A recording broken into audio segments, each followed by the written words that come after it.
तो वहीं दिल्ली विधानसभा चुनाव में मतदान से पहले आरोपों वाली सियासत से मुद्दा गर्मा चुका है। सीएम आतिशी ने कालकाजी विधानसभा से बीजेपी उम्मीदवार रमेश बिधूड़ी के परिवार पर लोगों को धमकाने का आरोप लगाया है। तो रमेश बिधूड़ी ने भी जवाब देने में देर नहीं लगाई है। आतिशी के आरोपों पर रमेश बिधूड़ी ने जोरदार पलटवार किया। बिधूड़ी ने कहा कि सीएम को इस तरह से गलत आरोप लगाना शोभा नहीं देता।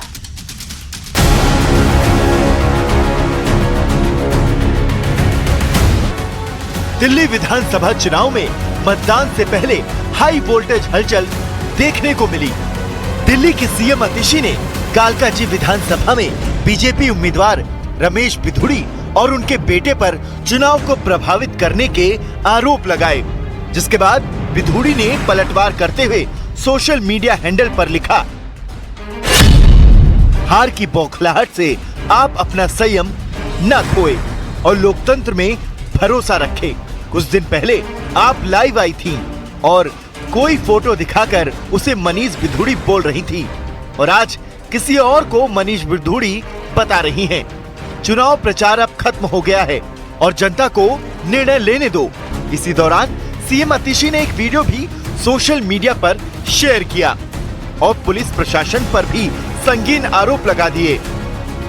यहाँ पर हमें श्री मनीष बिधूड़ी जी मिले, जिनकी time stamp GPS marked photo हमने ली।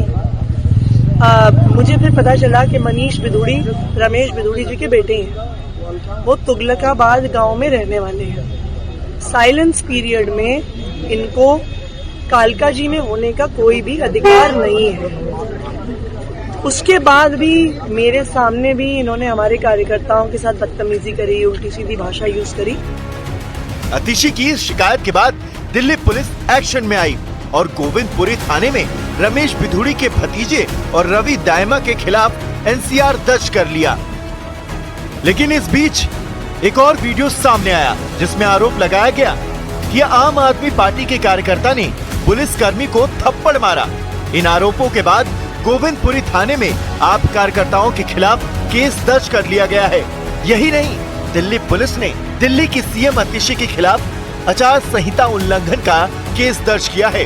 आतिशी पर 70 लोगों को साथ लेकर चलने का आरोप लगाया गया है।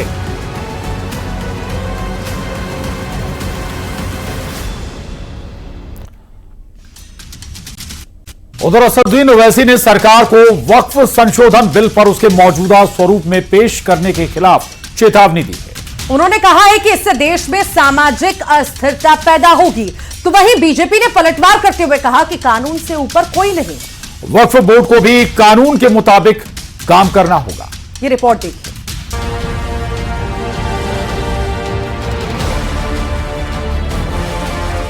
वक्फ बिल को लेकर सियासी घमासान जारी है। एआईएमआईएम प्रमुख असदुद्दीन ओवैसी ने सरकार पर मुसलमानों की जमीन छीनने का आरोप लगाया। ओवैसी ने कहा कि वक्फ में नॉन मुस्लिम को सदस्य बनाना गलत है, लेकिन बिल में स्टेट और सेंट्रल वक्फ बोर्ड में नॉन मुस्लिम सदस्य बनाया जा रहा है, जिसका वो विरोध करते हैं। I am cautioning and warning this government. If you bring and make a waqf law in the present form, which will be violation of Article 25, 26 and 14, it will lead to social instability in this country. It had been rejected by the entire Muslim community. No waqf property will be left. Nothing will be left, I say. You want to make India Viksit Bharat? We want Viksit Bharat. You want this country to take back into 80s and early 90s? It will be your responsibility. Because as a proud Indian Muslim, I will not lose an inch of my masjid. Forget about a masjid. I will not lose an inch of my dargah. I will not allow that. केंद्रीय मंत्री गिरिराज सिंह ने ओवैसी के देश में अस्थिरता लाने वाले बयान पर पलटवार किया है। उन्होंने कहा कि असदुद्दीन ओवैसी गलतफहमी में ना जिए। कानून के ऊपर कोई भी नहीं है, हिंदू हो या मुसलमान।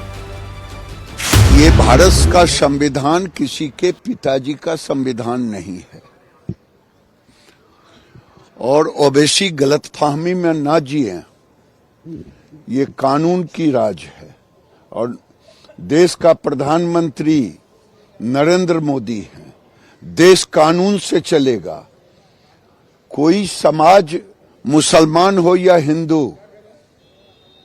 कानून से ऊपर कोई नहीं है, बहुत डरा लिए देश को। ओवैसी ने सरकार पर सवाल उठाया तो इसका काउंटर करने वक्फ जेपीसी के अध्यक्ष जगदम्बिका पाल सामने आए। उन्होंने ओवैसी पर मुस्लिमों को गुमराह करने का आरोप भी लगाया। देखिए, वो देश के अल्पसंख्यकों के मन में भय पैदा कर रहे हैं। अभी तक उसी की राजनीति वो करते थे। उनको लग रहा है कि सरकार एक बेहतर कानून लेकर के आई है, तो अब निश्चित तौर से वक्त पे उनकी आगे की राजनीति नहीं हो पाएगी।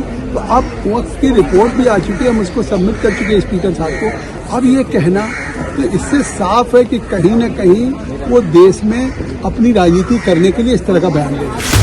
संभल से सपा सांसद जियाउर रहमान बर्क ने भी इस बिल का विरोध किया। उन्होंने कहा कि अगर वक्फ बिल पास होता है तो वो सुप्रीम कोर्ट तक जाएंगे। हमने विरोध इसलिए किया था क्योंकि वो हमारे एक पक्ष के लिए उसके खिलाफ ये बिल है और जबरदस्ती थोपा जा रहा है। हमने कहा था कि वाकई में जब विरोध किया तो जेपीसी को भेजा गया था इस बिल को, तो हमने कहा कि अगर जेपीसी में गया तो उम्मीद है कि कुछ इंसाफ की उम्मीद जगी है, लेकिन उसकी कमेटी में एक तरफा उसी तरह से उसको रिपोर्ट बना करके पेश किया गया है। वक्फ संशोधन बिल रिपोर्ट पर पूर्व केंद्रीय मंत्री मुख्तार अब्बास नकवी ने कहा कि कुछ लोग भय और भ्रम पैदा करने की कोशिश कर रहे हैं। जो लोग इसको लेकर के भय और भ्रम का माहौल पैदा करने की कोशिश कर रहे हैं, ये वो लोग हैं जिन्होंने कि जेपीसी के सामने जो है तर्कों और तथ्यों के बजाय जो है बहिष्कार बहादुरी की। अब पार्लियामेंट में भी जो है वो इनके तर्कश में कितने तर्कों के तीर हैं, वो उसके बजाय जो है वो देखिएगा बहिष्कार करते हुए दिखाई पड़ेंगे। लोकसभा में सांसद ओवैसी ने प्रस्तावित वक्फ कानून पर सरकार को घेरने की कोशिश की। वहीं केंद्र सरकार की तरफ से ये लगातार साफ किया जा रहा है कि वक्फ बोर्ड में जरूरी संशोधन किए जा रहे हैं। वक्फ बोर्ड को खत्म नहीं किया जा रहा। न्यूज़ 18 के लिए ब्यूरो रिपोर्ट।